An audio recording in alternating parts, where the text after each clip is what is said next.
If you've had the chance to start working with some acrylics, you've probably started out with a clear acrylic. Try to get your settings correct for a nice clean engrave, and you often have to reverse it so you see through the front. And it comes out really nice. Great for a lot of different projects, including ornaments, decorations, and all kinds of merch you can create for your customers. But what if we could get some color onto that? We're going to try another new product. It's from Rowmark again, but it's called Reverse Lasermark. Today on Lasermark.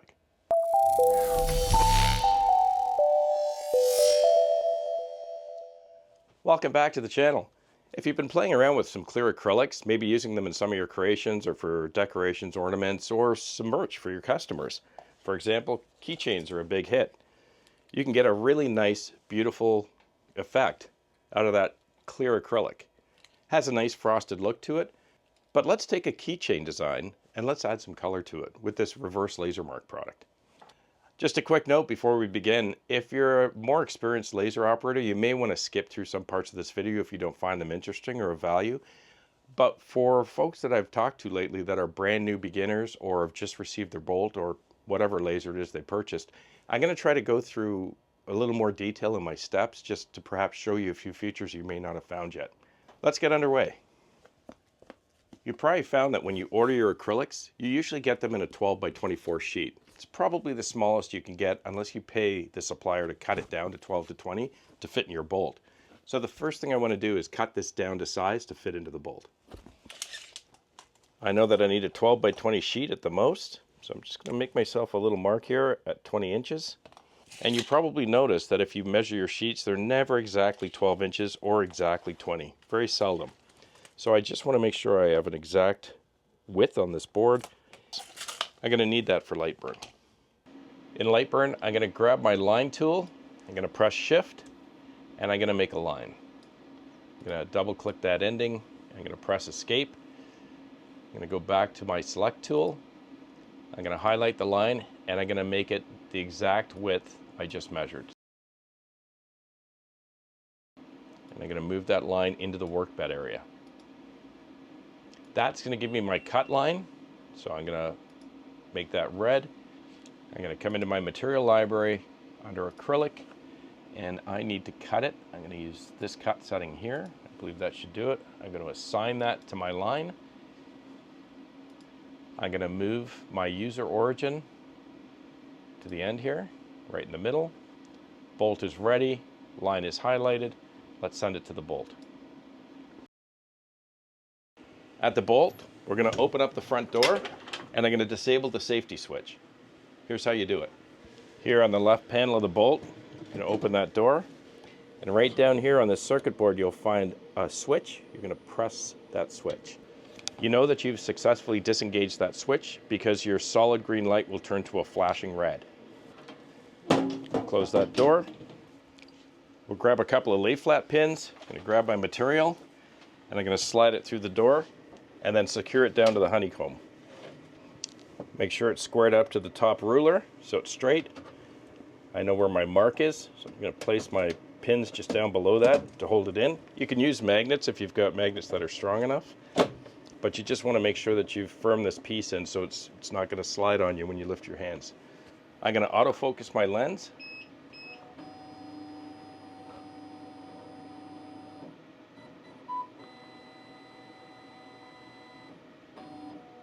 Just going to adjust my red laser dot so that it's lined up with my cut line.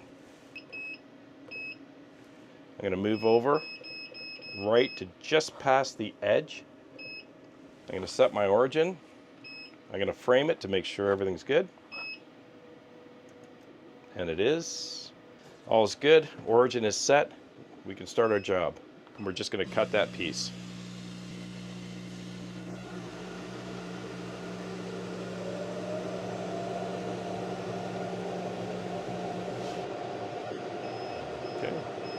I should remove these, and hopefully we were successful.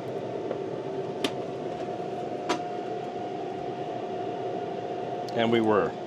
That's just the plastic. We're going to close our door, and we're going to push the exact same button again to re-engage the safety. And as you can see, it's re-engaged. Our light is green. You may find, or you may prefer, to remove the plastic off of your acrylic before you put it in the laser.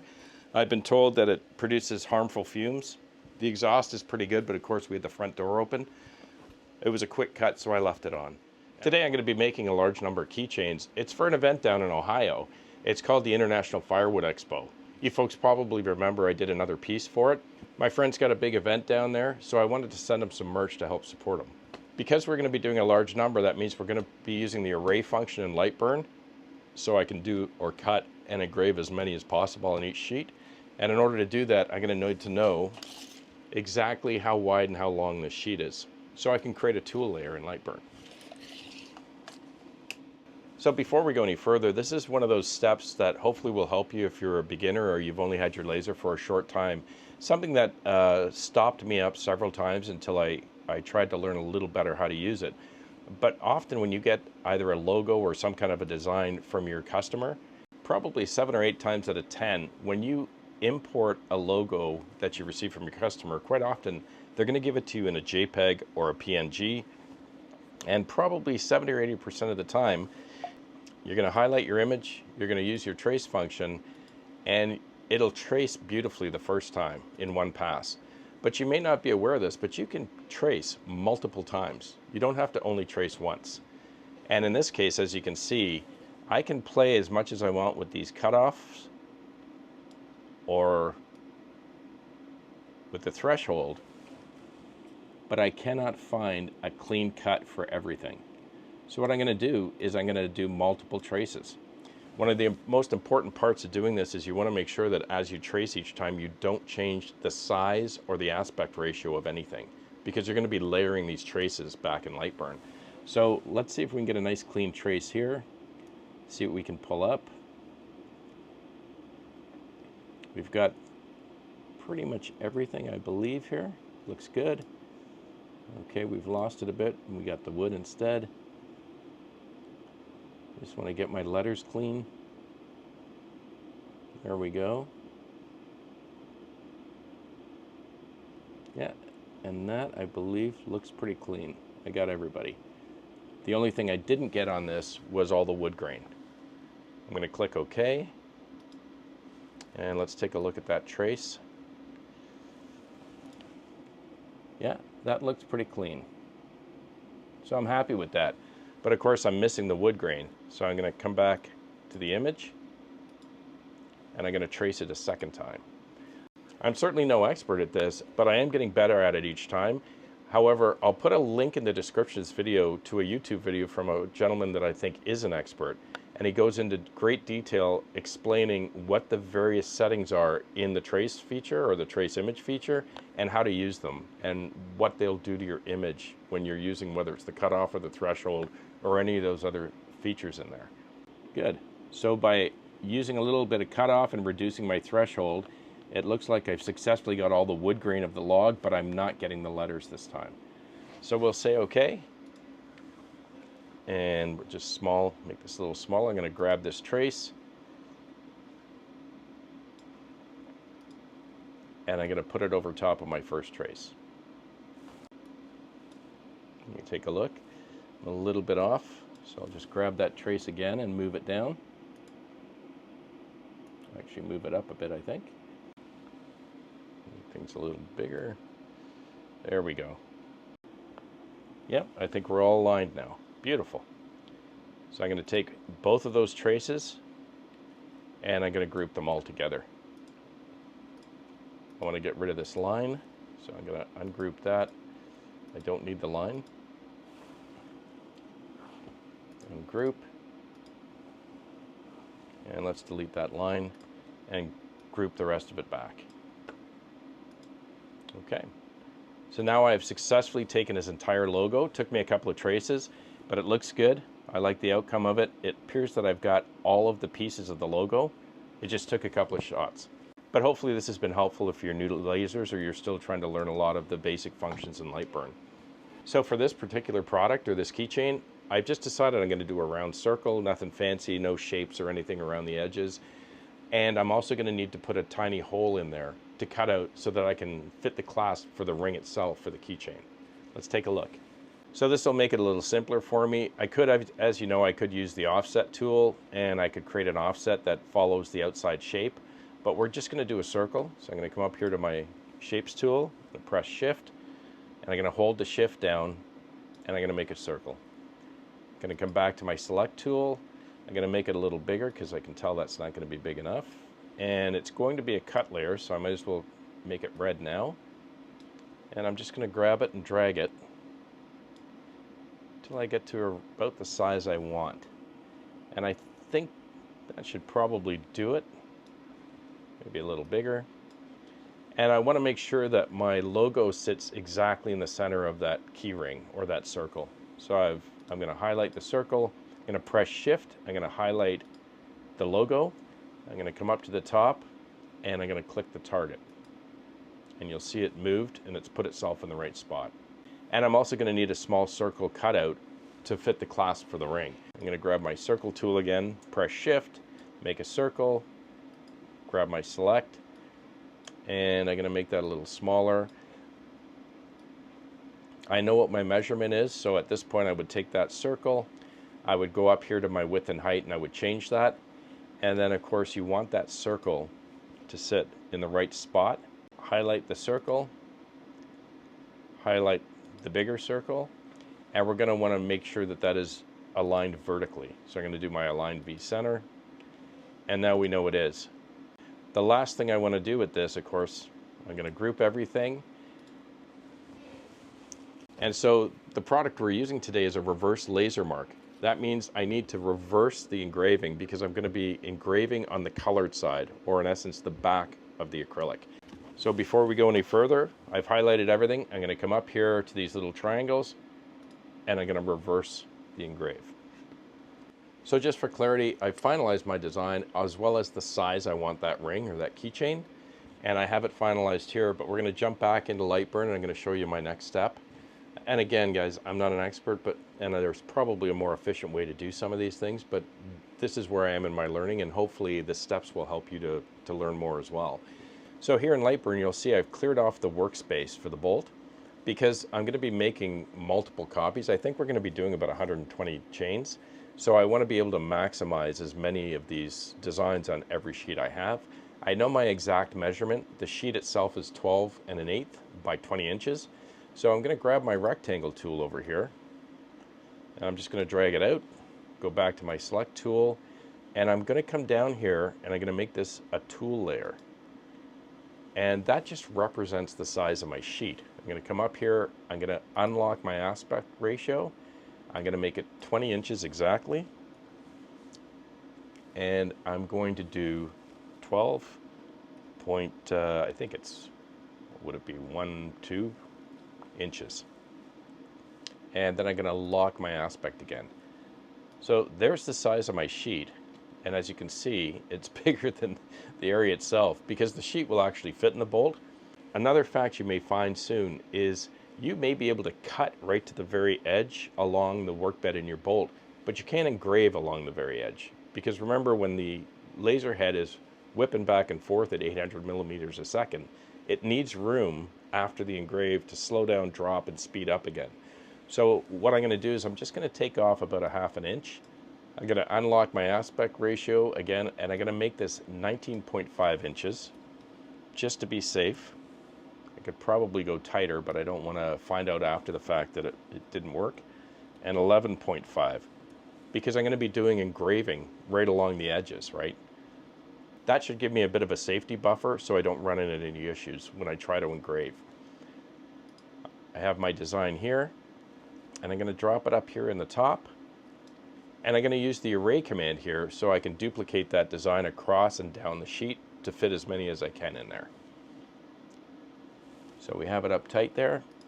I'm going to hit my array command, and I am going to, I don't need it spaced that bad, but let's just go ahead. I'm going to start adding more.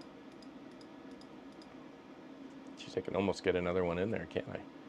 Let's see if I can change my spacing.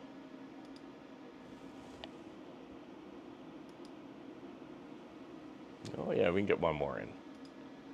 So I can safely get 10 in, And then what I'm going to do is I'm going to use the same spacing here.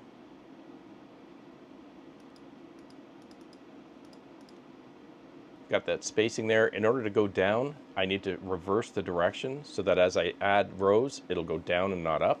And I don't want to shift it this time. It's an interesting feature you may want to try because it just offsets the second each row gets offset from the last. But we'll leave that normal, and let's see how many rows we can get in here. Great. So we were able to get 60 on a sheet. Not bad. And you'll see right down here at the bottom it says you've got a count of 60. So it tells you how many you got in there. I'm going to click OK, and we have all of our settings I've already added in there. So she should cut clean. And I think we're ready to go back to the laser.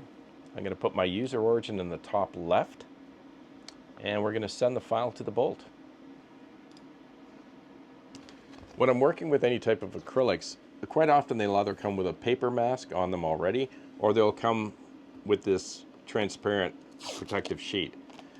If you're going to be engraving it, I'd highly recommend you remove it, because when you hit it with the laser, it's going to melt it into your engrave and you'll never get it out.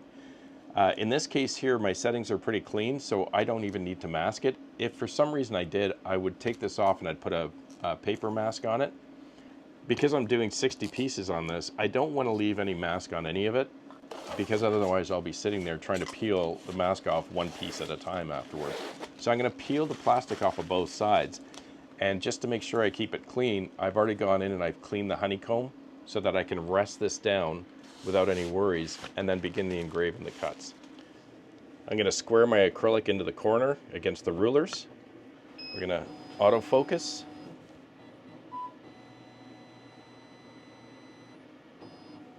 And then I'm going to take it to the corner here. I'm going to set my origin, and we're going to frame it.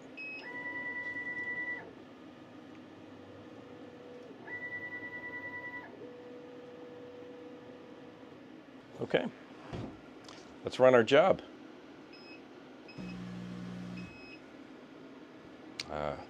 Perfect. Take a look at this. So you may recall earlier I mentioned that the laser head needs room at the edge of each engrave to slow down, drop, and speed up again. So although you may be able to cut really close to your rulers at each end or the top and the bottom of your workbed, you can't engrave too close, especially when you're running at 800 millimeters a second. And this is one of the benefits or the features of the bolt I really appreciate. I tried to run the job and it stopped it before it started and gave me the warning telling me that I don't have enough width, or in other words, the laser head doesn't have enough room from where I've set my origin. So now what I need to do is move my origin over a little bit and try again. Let's take a look if I can square it up a little better. So what this message told me is that I don't have enough room. I need at least 6 millimeters based on the speed of the laser head or the setting that I put in there. So I'm going to close out of that warning message, and I'm just going to bump over a little bit. I'm going to reset the origin. And we'll see if that's going to give me enough room. All right. So let's run the job, see if she runs this time. All right, here we go.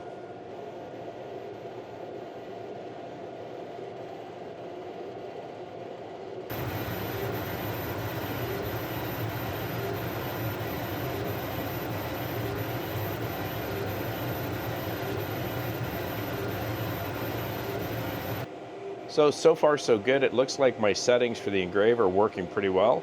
However, I just noticed that the center of this acrylic sheet has started to lift. In other words, it's beginning to warp in the middle. So I just paused the bolt. I didn't stop. And another nice feature of this bolt is it has the ability to pause it in mid-job.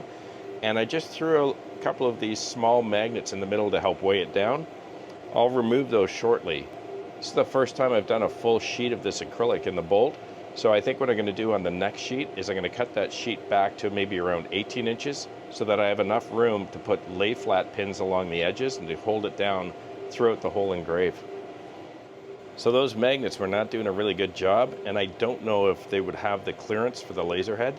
So I paused it again, and I've just put a couple of pieces of masking tape down the side of the acrylic to try to hold it in place.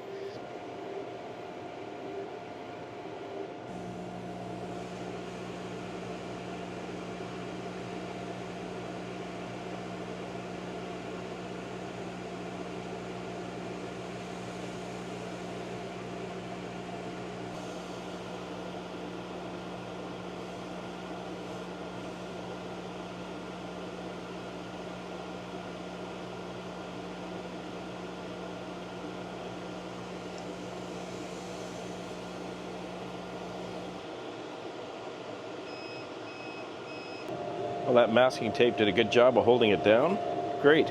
So if my settings were pretty good, all of these pieces should just fall out easily or punch out easily. And the first test I always try is the one in the corner.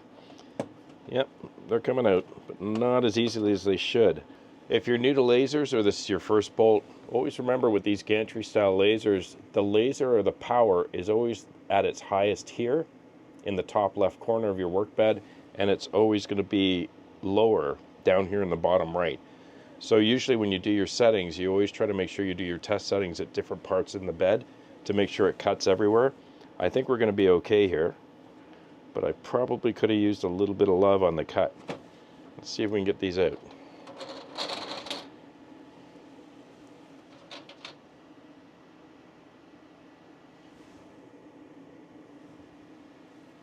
Jeez, that's awfully clean right out of the laser. That surprises me.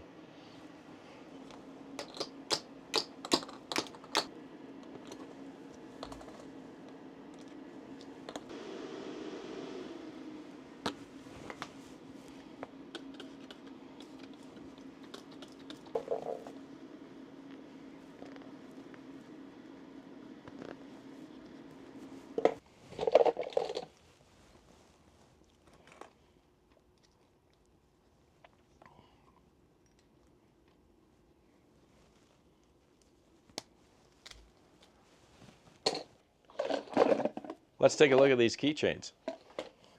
So what I've often been doing is I use a clear acrylic, like many of you, for various different things. But that would be my clear acrylic keychain. I'm going to try to zoom in that for you. It looks great, it always does. But here's this reverse Lasermark product. So there's the black.